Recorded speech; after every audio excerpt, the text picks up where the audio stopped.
1636. Madame Sass. Oui, merci Madame la Présidente. C'est un amendement que nous avons repris, je crois, de l'ancien rapporteur général Jean-René Cazeneuve, qui vise tout simplement à indexer la taxe au tonnage. On a déjà vu qu'on avait pérennisé la contribution exceptionnelle. Je crois que là, dans la continuité un peu de nos travaux pour encadrer cette niche fiscale qui est exorbitante, le minimum qu'on puisse faire, c'est au moins d'indexer la taxe au tonnage sur l'inflation. Je vous remercie. Monsieur Tanguy. Défendu. Et Monsieur Cazeneuve pour le 35-11. Oui, merci Madame la Présidente. Vous savez que nous sommes en soutien de cette fiscalité particulière du transport maritime pour toutes les raisons qui ont été expliquées lors de la discussion autour de l'article 12. Cependant, il nous paraît intelligent ou de bon aloi que d'indexer tout simplement cette fameuse taxe au tonnage sur l'inflation. Sachant que je suis un peu gêné parce que je ne sais plus très bien ce qu'on a voté tout à l'heure. Et ce qu'on a voté tout à l'heure me paraît extrêmement excessif. Mais voilà, peut-être qu'il faut revenir à quelque chose de plus raisonnable, qui préserve les intérêts de notre pays et qui préserve également l'intérêt de notre budget. Merci. Je vous remercie. Quel est l'avis de la Commission, Monsieur le rapporteur général? Alors, la Commission avait adopté cet amendement, mais depuis, nous avons adopté deux amendements, l'un qui plafonne à 500 millions l'avantage fiscal par rapport au droit commun, et le second, c'est la pérennisation du prélèvement. Donc, ça me paraît, même si c'est secondaire par rapport aux deux autres mesures qui ont été adoptées, est-ce qu'il est très raisonnable, mes chers collègues, d'en rajouter une troisième couche? Telle est la question que je vous pose. Vous savez quelle a été ma position dans cette affaire. Et donc, ma question, je crois, vous avez tous compris quelle était la réponse. Monsieur le ministre. Oui, ce serait un avis défavorable, d'autant plus, si j'ose dire, Monsieur Cazeneuve, par rapport à ce qui a été voté à l'article 12. Alors, je conviens que on revient sur l'après 12, après avoir voté le 12 tout à l'heure, mais un 12 quand même très fortement dénaturé. Puisqu'il y a eu ce cap sur... en fait, du coup, ça, on a dénaturé la taxe au tonnage, de fait.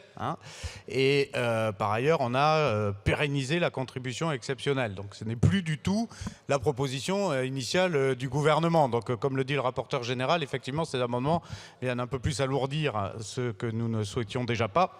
Donc, ce sera un avis défavorable. Je vous remercie, Monsieur le ministre. Est-ce qu'il y a des prises de parole? Madame Sass. Alors, deux choses, ça me paraît complémentaire. D'abord, si on plafonne l'avantage fiscal, le fait d'augmenter la taxe au tonnage ne change rien. Finalement, les deux sont très complémentaires et peuvent se combiner. Par ailleurs, nous ne sommes pas sans savoir qu'il y a une possibilité d'avoir un 49.3 et que... Mais alors, et oui, ça serait possible, éventuellement. Et dans cette optique, à moins que vous nous garantissiez que vous conserverez dans le 49.3, s'il y en a un, les deux amendements précités, c'est-à-dire la pérennisation de la contribution exceptionnelle et le plafonnement de l'avantage fiscal, auquel cas, oui, ça pourrait avoir un sens de le retirer. Mais dans le doute, permettez-nous de voter quand même au moins l'indexation sur l'inflation de la taxe au tonnage. Peut-être au moins ce petit amendement de repli, vous pourriez le garder. Ça me paraît un amendement de bon sens. Je vous remercie. Madame Louwagie. Merci Madame la Présidente. Effectivement, la question qui est soulevée là est une question intéressante. C'est la question des plafonds qui sont retenus dans le cadre d'un article, d'un texte, et qui quelquefois ne sont jamais révisés bien des années après. Et en fait, c'est une vraie question parce que ce plafond, quand il est fixé, il correspond à un moment donné, à une référence, mais très vite, il y a tout l'effet de l'inflation et effectivement, on pourrait aborder cette question en disant qu'il faille réviser un certain nombre de plafonds, de seuils, de planchers régulièrement en fonction de critères, comme c'est fait d'ailleurs pour le barème de l'impôt sur le revenu. Je vous remercie. Je vais mettre aux voix ces amendements identiques qui font l'objet d'un scrutin public. Avec un avis favorable de la Commission, défavorable Gouv. Le scrutin est ouvert. Le scrutin est clos.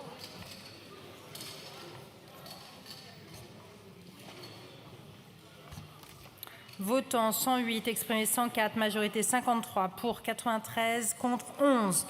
L'Assemblée nationale a adopté. Alors, l'amendement suivant, le 773, Madame Sass.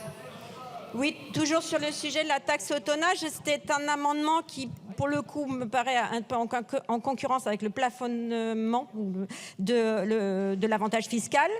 Mais c'était un amendement qui crée un complément d'imposition de façon à ce que, à minima, les groupes comme CMA, CGM payent au moins 15% d'impôt sur les sociétés sur leurs bénéfices. 15%, c'est ce que payent les TPE, PME. Est-ce qu'on peut accepter que les grands groupes qui font des super profits payent moins qu'une TPE, PME? Donc c'était un complément d'imposition pour un impôt plancher à 15%. Je vous remercie. Quel est l'avis de la commission ?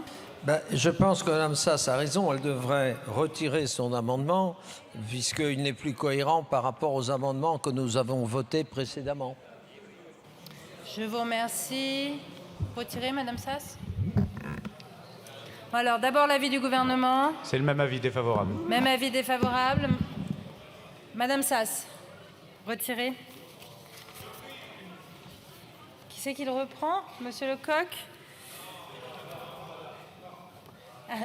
Monsieur Aurélien Lecoq.